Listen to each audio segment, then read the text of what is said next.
Hello students, my name is Vikas Tawar and today I am going to explain lesson number 4 from the diary of Annie Frank, first flight book, class 10th NCERT CBSE.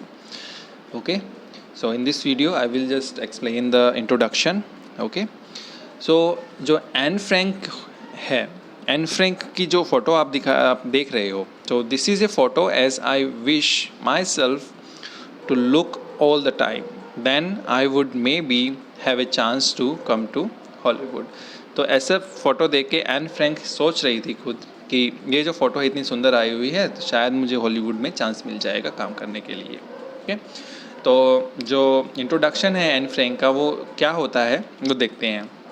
Anne Frank होती है जो young age में died, मतलब she died, वो मर जाती है करीबन 14 या 15 साल की उम्र में ही वो क्या हो जाती है, शी लॉस्ट हर लाइफ.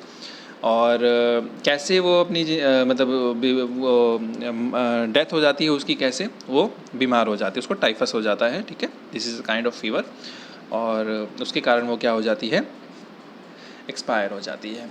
तो क्या होता है इसमें, वैसे इसका जो कंप्लीट जो नेम है एन फ्रैंक का वो है एनलीज मैरी. एन फ्रैंक बोलते हैं इसको. और she was born on 12 June 1929 and she died on March February और मार्च 1945. ठीक है, और वो क्या थी, एक जर्मन थी, was a German born Jewish girl who wrote while in hiding with her family and 4 friends in Amsterdam during the German occupation of the Netherlands in World War II. जब विश्व युद्ध दूसरा चल रहा था, वर्ल्ड वार 2 चल रहा था, उस टाइम पर वो अपनी फैमिली के साथ छुपी हुई थी. तो उस टाइम पे उसने अपनी डायरी लिखी थी. ये हर family had move to Amsterdam after the Nazis gain power in Germany.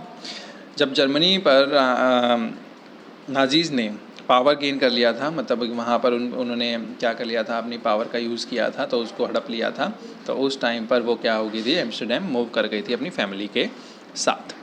ठीक है, but were trapped when Nazis occupation extended to the Netherland. लेकिन वो फंस गए थे वहाँ पर जब वो नाजीज़ कहाँ पर आए थे, नीदरलैंड में भी पहुँच गए थे. ठीक है, as persecution against the Jewish population, as persecution against Jewish population increased. अब जो अत्याचार था, परसिक्यूशन मतलब अत्याचार जो बढ़ रहा था वो जेविश के जो जेविश लोग थे उनके ऊपर. The family went into hiding in July 1942 in hidden room in her father auto Franks office building. अब उसकी जो फैमिली थी वो क्या थी, उसका जो पिताजी थे एन फ्रैंक के, वो ऑटो फ्रैंक्स थे, और उनकी जो ऑफिस की बिल्डिंग थी उसमें छुपी हुई थी. वो कब, जुलाई 1942 में. और वो कब तक छुपी रही, 2 साल तक छुपी रही. After 2 years of hiding the group was betrayed. अब जो ग्रुप था उनको धोखा दे दिया गया and transported to the concentration camp. और उनको बंदी कैंप में, बंदी शिविर जो होता है जहाँ पर लोगों को कैद करके रखा जाता है, उस कैंप में भेज दिया गया. और जहाँ वहीं पर ही एन फ्रैंक की क्या हो गई थी, डेथ हो गई थी ऑफ टाइफस. ठीक है, टाइफस के कारण उसकी डेथ हो गई थी वो. ठीक है, so this is all about this story. और जो एनी फ्रैंक ने डायरी में लिखा था वो डायरी उसके पिताजी को मिली जब भी वर्ल्ड वार 2 जब फिनिश हुआ था, तो उस टाइम पे वो जो डायरी थी अपने उसके पिताजी को मिल गई थी. जब वो वापस आए अपने एम्स्टरडैम में, तब उनको एक डायरी मिली. फिर उन्होंने सोचा कि डायरी में रखूँगा, बहुत इंपॉर्टेंट थी वो डायरी. तो उन्होंने वो डायरी पढ़ी और फिर उसको पब्लिश भी करवाया. तो बहुत सारी लैंग्वेजेस में वो डायरी रिलीज़ हुई. ठीक है, और ओपरा में भी वो ओपरा मतलब और जो सीरियल भी बने थे, ओपरा भी हुआ था, मतलब संगीत नाट्य जो होता है वो भी हुआ था उसके ऊपर. तो ये सारी चीज़ें डायरी से ली गई थी. ओके, सो जब लेसन को रीड करेंगे तो इसका ब्रीफ डिस्कशन हम करेंगे. Okay, I hope you all have understood the introduction. Thank you so much.